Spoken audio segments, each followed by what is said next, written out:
नमस्कार. प्रिया ही कल्पनाचे कान भरते आणि तिला जनता चाळीत कुसुमच्या घरी घेऊन येते. तिथे आल्यावर कल्पना बघते तर तिला मोठा धक्काच बसतो, कारण तिथे अर्जुन आणि सायली एकत्र पतंग उडवत असतात. ते बघून कल्पनाला खूपच राग येतो. कल्पना येते आणि म्हणते, अर्जुन काय करतोयस तू हे? चल आत्ताच्या आत्ता घरी चल. मधुभाऊंनी पण सायलीचा हात पकडलेला असतो आणि म्हणतात, तू सुद्धा घरी चल. बा झाली तुमची आता ही नाटकं, बा झाली हे पतंग उडव. कल्पना म्हणते, अर्जुन म्हणजे तू खोटं बोलून आमच्याशी इथे आलास? अरे लाज नाही का वाटत घरच्यांशी तुला खोटं बोलायला? चल आत्ताच्या आत्ता घरी चल. या प्रियाने मला सांगितलं म्हणून मी माझ्या डोळ्यांनी प्रत्यक्ष बघायला आली. माझा तिच्यावर विश्वास नव्हता, पण आता खरा विश्वास बसला आहे. खरंच तन्वी ही खरं बोलते, कधीच ती खोटं बोलत नाही. आणि कल्पना सायलीला म्हणते, तुला नाही का ग लाज वाटत अर्जुनला भेटायला? तो जरी आला तरी तू भेटायचं नाही ना त्याला? तेव्हा कुसुम म्हणते, कल्पनाताई बा झालं, सायलीला यात बोलू नका. आम्ही अर्जुनला बोलावलं नव्हतं, तो स्वतःहून आला आहे. तेव्हा कल्पना म्हणते, तो स्वतःहून आला म्हणून काय झालं? पण सायलीने घराच्या बाहेरच नाही पडायचं, तिने बाहेर यायचंच नाही. तेव्हा कुसुम म्हणते, वा वा, म्हणजे तुमच्या मुलाने बाहेर पडायचं आणि आमच्या मुलीने बाहेर पडायचं नाही. तुमच्या मुलासाठी वेगळे नियम, आमच्या मुलीसाठी वेगळे नियम. काय केलंय काय त्यांनी? असं कोणता असा त्यांनी गुन्हा केला आहे की त्यांना तुम्ही एवढी मोठी शिक्षा देताय? एकदा त्यांचं म्हणणं ऐकून तर घ्या.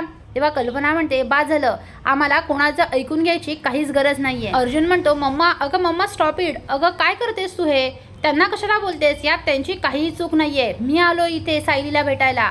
तेव्हा कल्पना म्हणते, चल तू आत्ताच्या आत्ता घरी चल, मला तुझं काहीच ऐकायचं नाहीये.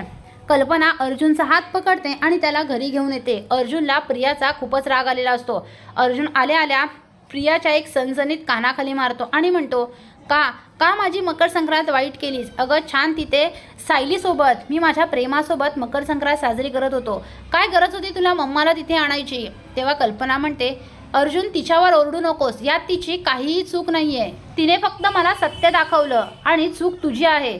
तेव्हा अर्जुन म्हणतो, पण काय गरज होती तुला तिथे हिला घेऊन यायची? आणि प्रिया, तुला आधीच सांगितलंय ना की तू आमच्या घरामध्ये, माझ्या फॅमिली मॅटरमध्ये, माझ्या आणि सायलीमध्ये पडू नकोस ना, खुपसू नकोस.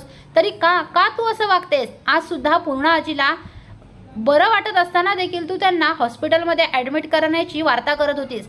काय गरज होती तुला असं करायची? नक्की तुझ्या डोक्यात काय चालू आहे ना, हे मला चांगलंच कळतं.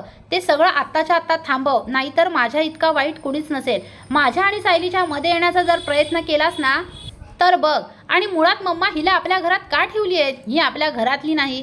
आत्ताच्या आत्ता हिला या घरातून जायला सांग. तेव्हा पूर्णाजी म्हणतात, अर्जुन ती कुठेही जाणार नाही. अर्जुन म्हणतो, का नाही जाणार? मी तुम्हाला आता शेवटचंच सांगतोय, जर ही घरात राहणार असेल ना तर या घरात मी राहणार नाही. एकतर प्रिया राहील नाहीतर मी राहील. आता अर्जुनचं ते बोलणं ऐकून सगळ्यांनाच धक्का बसतो. कल्पनाच्या पायाखालची जमीन सरकते. कल्पना म्हणते, अर्जुन असं काय बोलतोयस तू? तेव्हा अर्जुन म्हणतो, हो मी बरोबरच बोलतोय. हिला हिचं घर आहे ना, मग हिला हिच्या घरी राहायला पाठवा. ही फक्त आणि फक्त इथे भांडणं लावायलाच आली आहे. ही चांगल्या मनाने इथे आलेलीच नाहीये, काहीतरी वाईट हेतू घेऊन आली आहे. तो हिचा वाईट हेतू मी कधीच साध्य होऊ देणार नाही. हिला घराच्या बाहेर काढताय की मी जाऊ? आता सगळ्यांनाच मोठा प्रश्न पडलेला आहे. सुभेदार हादरले आहेत. तर आता सर्वजण काय करतील? असेच मालिकांचे नवनवीन अपडेट पाहण्यासाठी व्हिडिओला लाईक आणि चॅनलला सबस्क्राईब करायला विसरू नका. थँक्यू.